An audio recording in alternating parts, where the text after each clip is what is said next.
Hi everyone, hope everybody's having a great day. My name is Neil Little, founder of Pro Hockey Launch and current Pro Scout for the Florida Panthers. Today I want to talk a little bit about defensive gap management.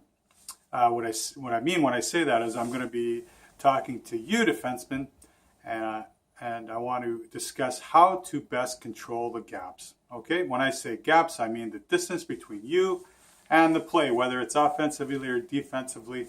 It's one of the key things I look for when I'm scouting NHL and American Hockey League games is how well the defensemen are managing their gaps. So let's go over some of the things that I want you to keep in mind, young guys, as you push toward being a collegiate athlete, a junior player, or a potential NHL player. Okay, defensemen, here we go. Let's talk gap management. First, we'll start with transition and getting into breakouts, so we're heading north, okay? So here you are. Maybe your partner's over here. Okay, nice smooth breakout. Let's not discuss anything other than that. Okay, you got a nice crisp pass. Okay, now your winger, your center, and your winger all charging north. Okay, what I want you to keep in mind is close these gaps as quick as you can. Once you pass that puck, get your feet moving and get up the ice. Now we do this for a variety of reasons. Number one, to push the pace. You want to keep the pace high. You want to push the pace as much as we can. Number two, you might catch somebody, an opponent that's low, and they stumble or they're behind the play, and you get your feet moving. Now you've created an odd man rush.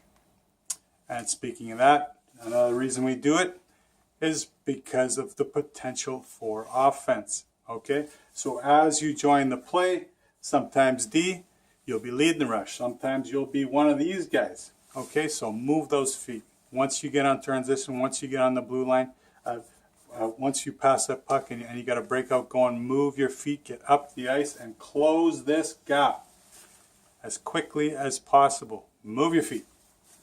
Okay. Now,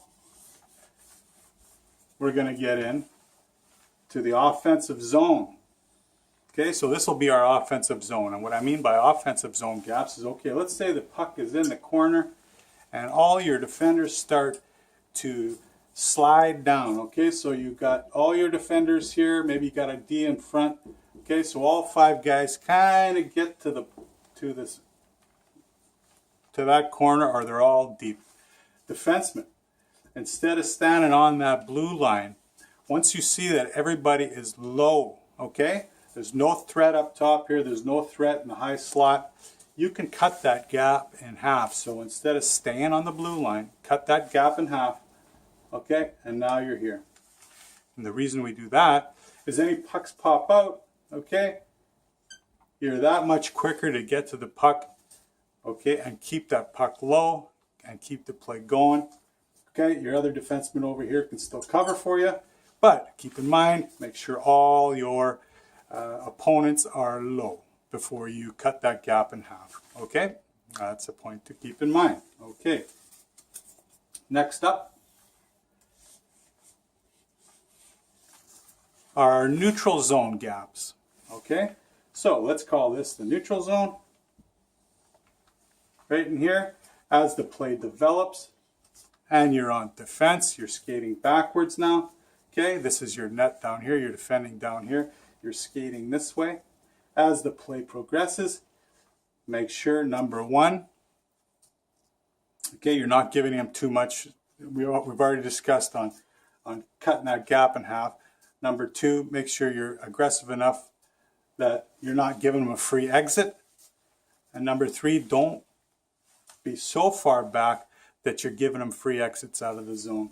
So as that puck, as they're breaking the puck out and they're up the wing, now they got center support. Okay, we don't need to be back at the red line already because it's too easy to break that puck out. And any kind of support, okay, they're just coming with more speed and it's tough to defend. Okay, so be aware. Okay, don't leave that blue line too quickly. And don't go too far back and giving him all the space in the world to generate speed okay, and generate an attack with no threat of defense, okay? So stand your ground, okay, intelligently, but don't give them too much room, okay? There's your neutral zone gap. Don't get too big. Lastly, let's talk about when they enter the zone, okay? So this will be our defensive zone now. Okay, now they're attacking us. Okay, here's possession maybe. Here's you and your partner. Okay, you got some back checkers. Okay, this is critical right here, okay? You have to judge their speed, okay? You have to judge their skill level, know your opponent, okay? But the most important thing to keep in mind is don't give them too much room on this blue line, okay? Stand up as best you can. If you can't stand up in that neutral zone, okay, they got too much speed, you got to back off, okay? Be in good spot, and don't give them the blue line, okay? So stand up as much as you can, give them as least space as possible, and hopefully you got back checkers coming to help you out. Okay, so but once you give them this blue line, and maybe you're too far back, and your gaps are soft. Okay, there's too much room for them to play with. They can pull up, they can make plays. Okay, and it's very tough on your back checkers too. All your offense, it's too easy. It's too easy for the offensive guys once they enter that zone if you're giving them too much room. So there's 4 points to think about. All you defensemen out there, I hope it was clear. If you want to learn more about defensive gaps and defensive coverage, please join us at prohockeylaunch.com and sign up for one of our services where you can be mentored by one of our 60 NHL alumni, many of them defensemen for you defensemen, and help you through your season. All right, that's it for now from Pro Hockey Launch. I want to wish everybody the best of luck. Don't forget to go to prohockeylaunch.com and find out about all the services we provide. Take care, everybody.